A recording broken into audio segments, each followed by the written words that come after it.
Well, hello there and welcome back to another Genshin Impact video. Last time we started the Roses and Musket event where but we are trying to make a movie, help Xavier make a movie for the Fontanolia something film festival, in which, yes, we are helping Xavier make a film. You know, Chiori's also in on it. She makes clothes for people like Navia and Kirara. So she's in it for the clout, essentially.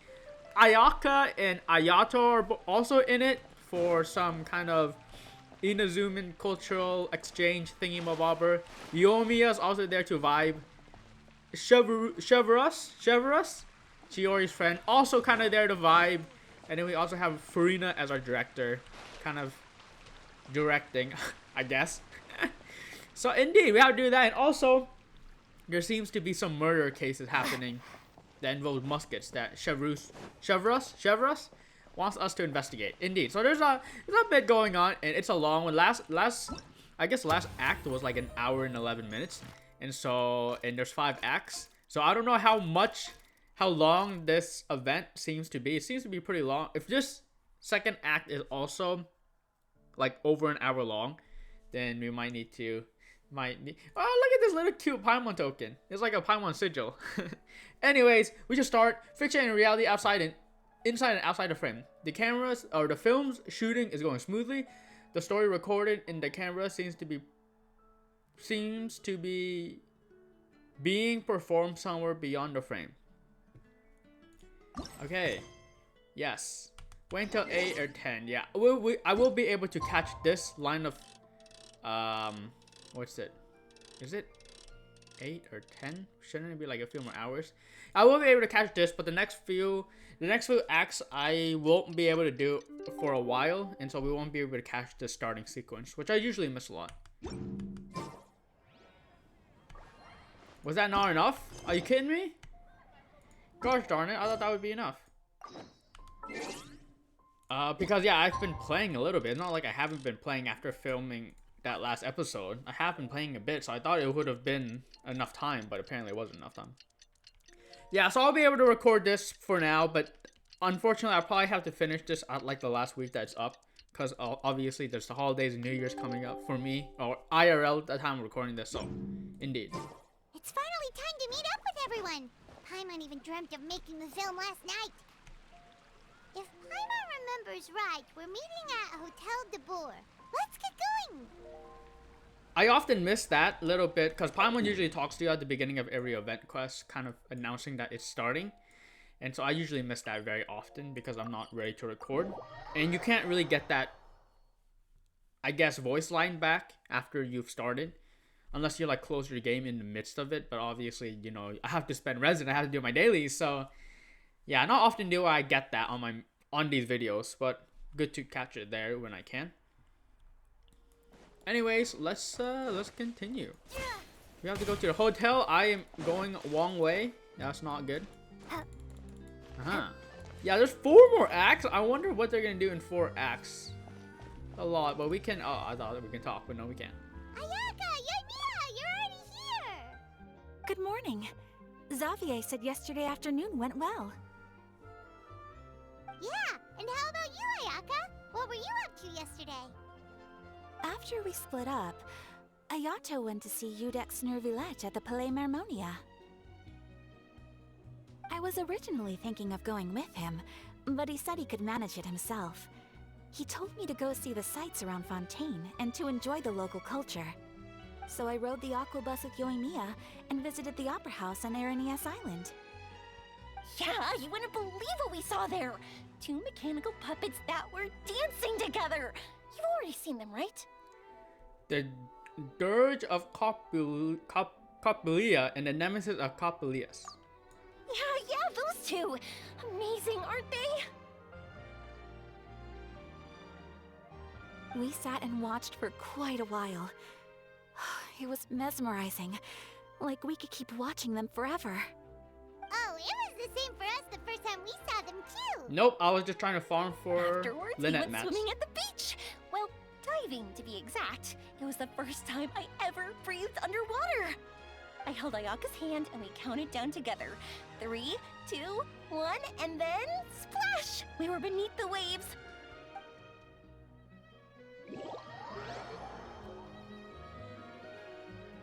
What? What are we teleporting to? Is it gonna be Yoimiya and Ayaka in the water? Like, what's this? What's going on? At first, I didn't dare to open my mouth. But once I couldn't hold my breath any longer, I decided to take a big breath in. Turns out the water wasn't as salty as I imagined. It didn't really taste like anything at all. Before I knew it, I was breathing like normal down there. It was an amazing feeling.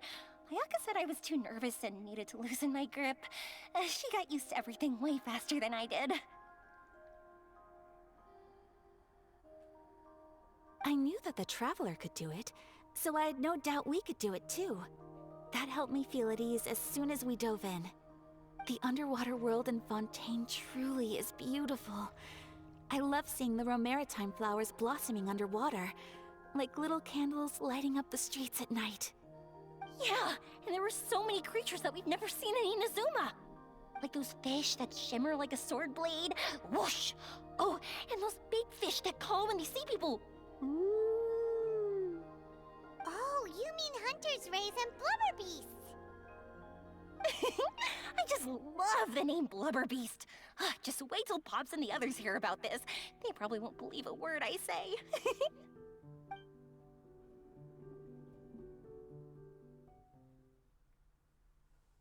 Okay. I do have something that I want to mention after this, but we'll mention it after this.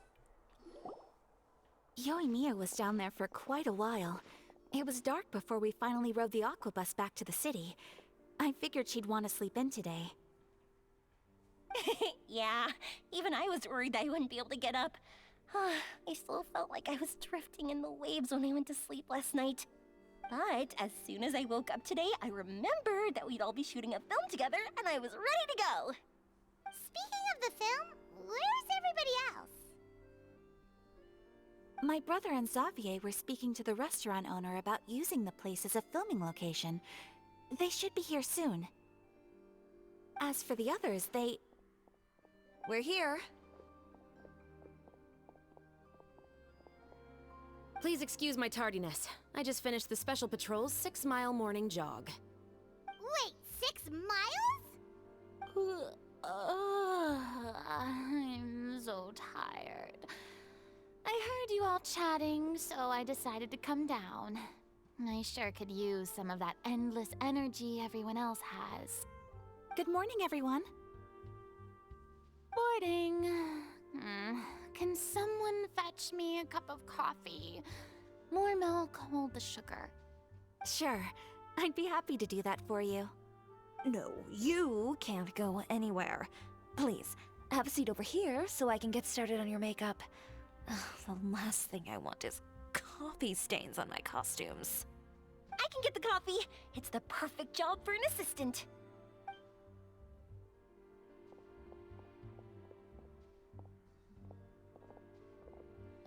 So much energy. Seriously, what's her secret? Oh, Yoimiya's always like that. But you sure look exhausted, Farina. It's because you're not used to waking up so early, huh? Of course not. I spent the whole night reading the novel from cover to cover, marking sections that either need to be omitted or adapted. Wow, Paimon didn't expect you to be so thorough. Well, I was the biggest star in all of Fontaine after all. It takes more than just a pretty face to earn a reputation like that. I know how to get serious when the situation calls for it. I went all out when I was acting as an Archon, so why wouldn't I do the same for my own life? Here's your coffee, Director Farina.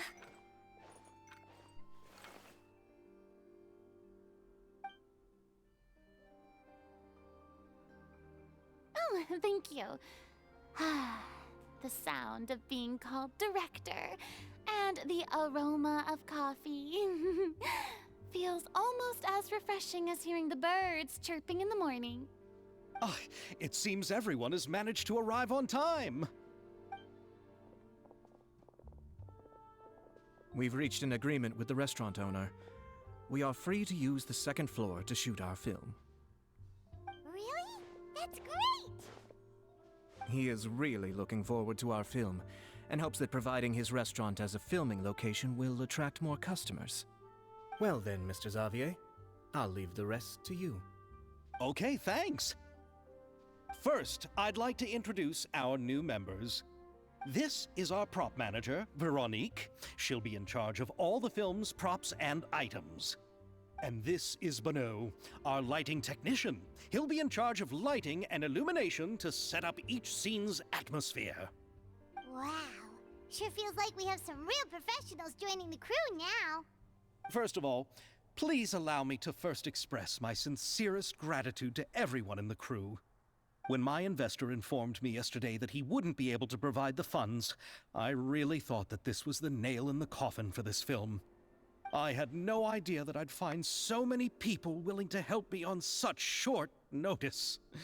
Thank you. Thank you all from the bottom of my heart. No need to be so cordial, Mr. Xavier. We're all honored to be a part of this.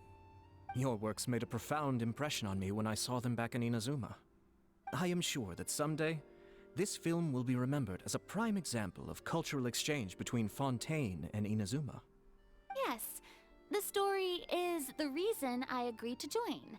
I can't bear to even imagine what this film would look like without the very best director.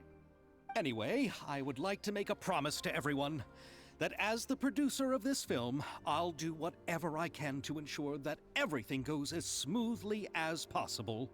This is not just my film. It also embodies the thoughts and feelings of every person here, as well as the endless effort we are about to pour into it. So, without further ado, the Two Musketeers will officially begin filming now! Woo, yeah, let's go! Woo, yeah! You may take it from here, Director Farina. All right, listen up, everyone.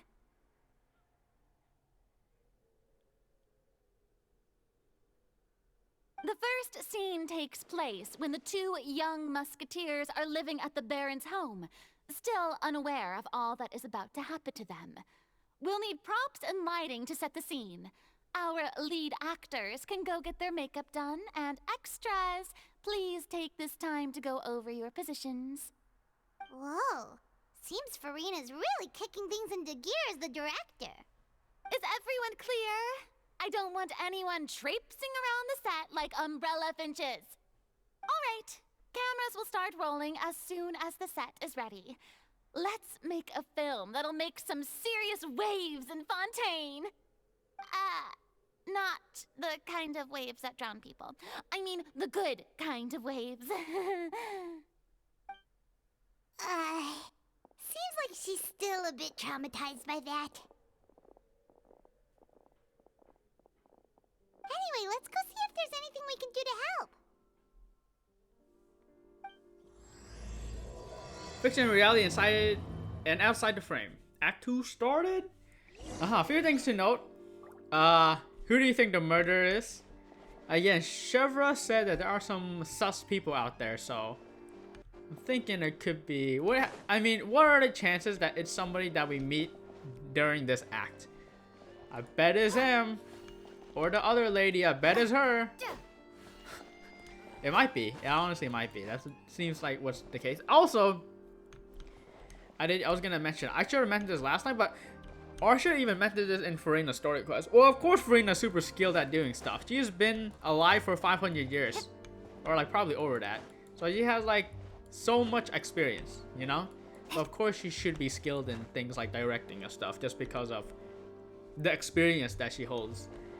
And the final thing that I want to mention is, it was about the Inazuman character. Oh yes, okay, so I actually never played the Inazuman Archon quest, actually I haven't played any Inazuman quests really that involves voice acting in English. I've always done it in Japanese because that's just what I had it normally. And you know, I've only just switched to the English voice acting starting this Fontaine Archon quest, basically the Fontaine arc, right?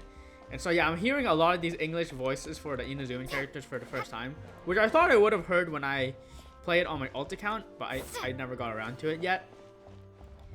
So it's pretty interesting hearing Yoimiya. I didn't expect Yoimiya to be so lively. I don't remember. I think Yoimiya is always lively. I'm kind of forgetting what her Japanese voice acting sound like.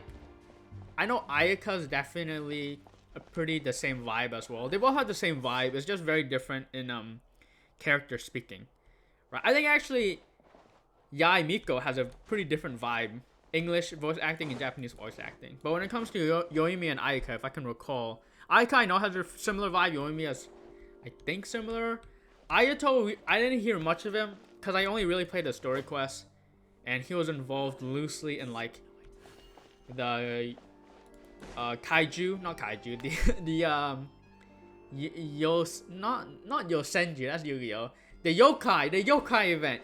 He was loosely involved in the yokai event in his story quest. So, I mean, I haven't heard much Ayato, and I don't have him. Like, I haven't played Yai's story quest, but I have her, and so I use her a lot, and so I hear her voice all the time, you know? So, I've heard her way more than I've heard Ayato, so, you know. Anyways, just a little thing that I want to talk about. But let's talk to people who don't have anything who don't need help first, so we can get those lines out of the way, and then we can actually start helping people. I don't need any help here. Why don't you try asking someone else? Is this all her script in her work? Again, she's been alive for 500 years. She has some mega experience, so shouldn't be worried about her at all. So this is what a musket looks like. Not exactly. I think these are pistols. I actually don't know. Is this person? Can we talk to this person? Should I? Nope, this person is nothing important. Alright, let's help out Yoimiya. I think that we're done. We help out Yoimiya and then Shiori.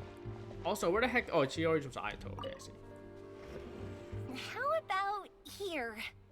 A little more to the left. You got it.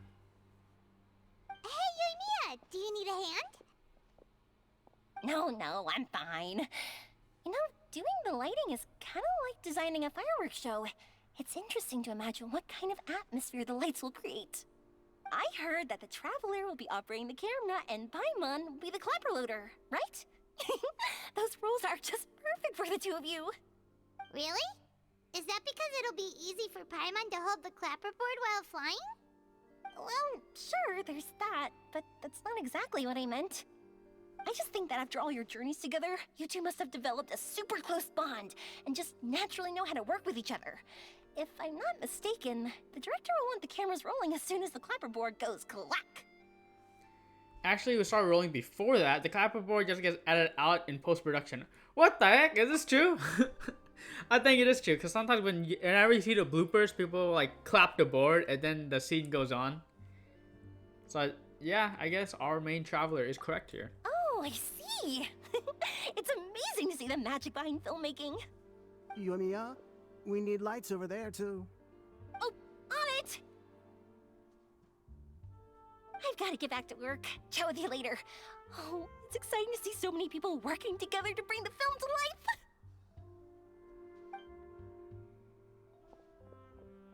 Seems like Yoimiya's really getting into it. But she was right. We do have a super close bond. Of Don't course. Until you backstab me. Wait. What if Paimon doesn't backstab us, but we backstab Paimon?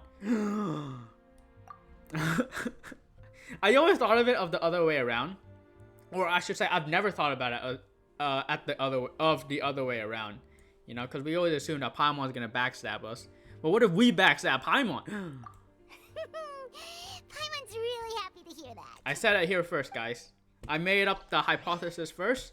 Hypothesis was gonna get supported by tons of evidence. It's gonna become a theory soon enough. What was that? I was something else again. Oh yeah, I always say Yoimiya. Man, I pronounce all the Inazuman characters' name wrong, huh? I've always pronounced it as Yoimiya. Yoimiya, pronouncing the I next to the O in Yoimiya. But I guess it's Yoimiya. Yoimiya. How do they pronounce it? They're not pronouncing it how I pronounce it. But it's fine. I pronounce Ayaka wrong. I pronounce Ye wrong. I'm just gonna also pronounce Yoimiya wrong. So it's fine.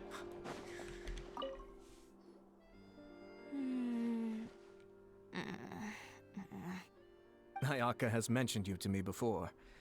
She said that you two were great friends when you were kids. No talking. I'm thinking about how to do your eyeshadow. What the heck? Ah, yes. To help me really look the part. To achieve a more young and naive look for this scene.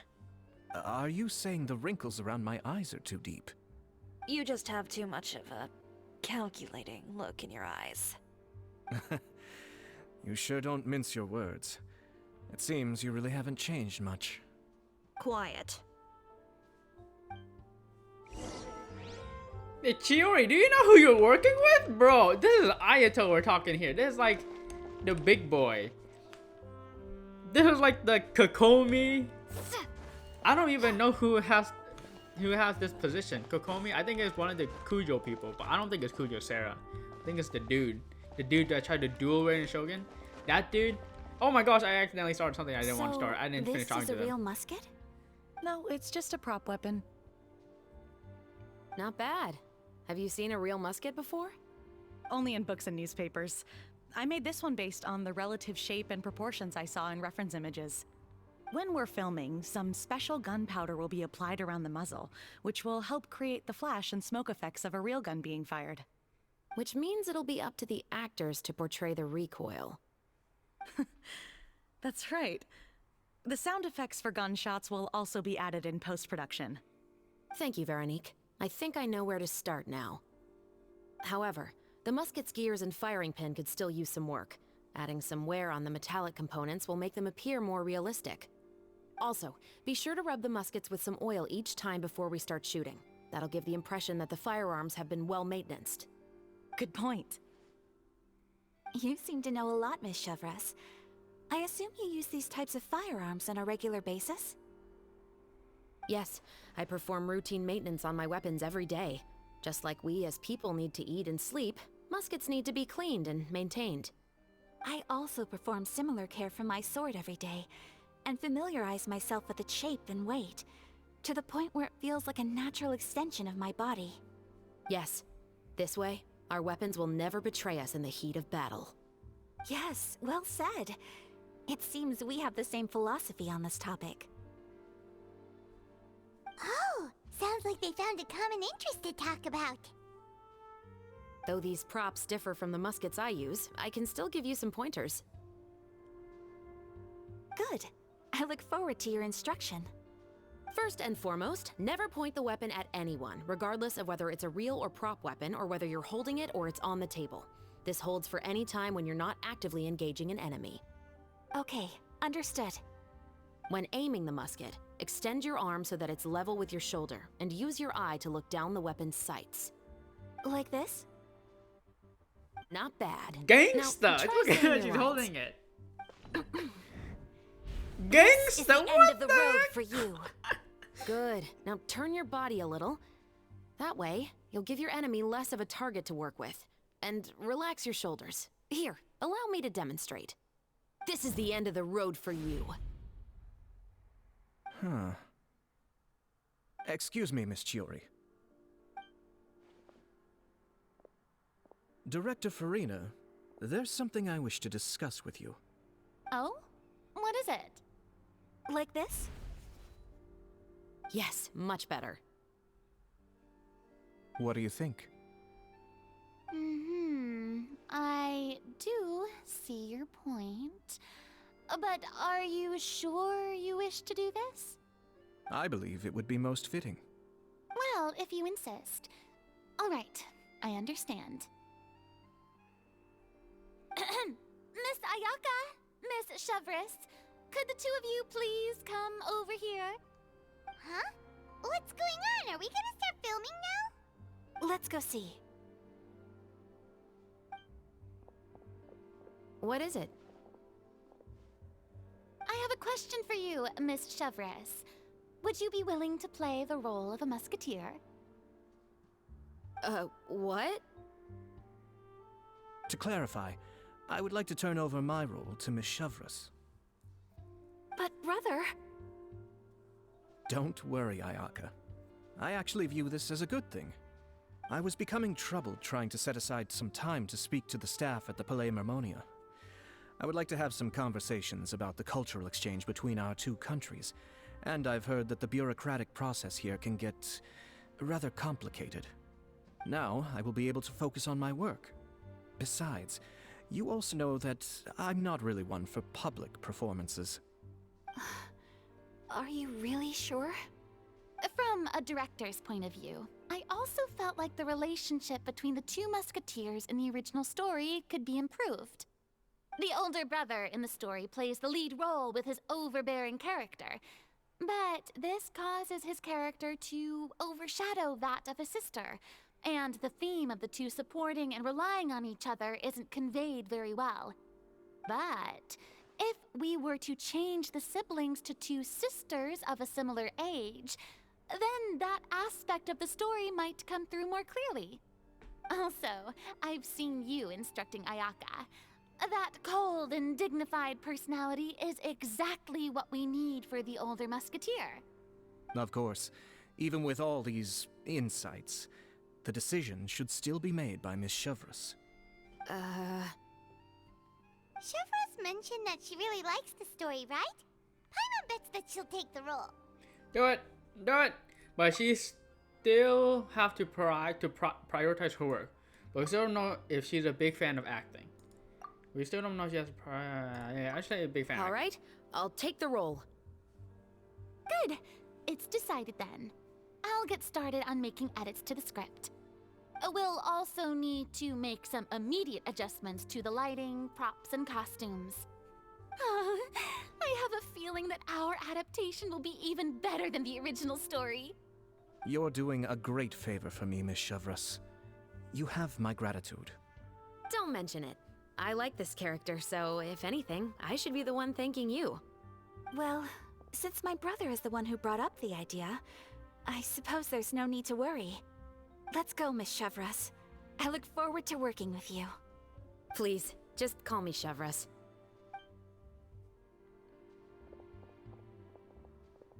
Seems like you're really going out of your way to solve the problem I was having with your makeup.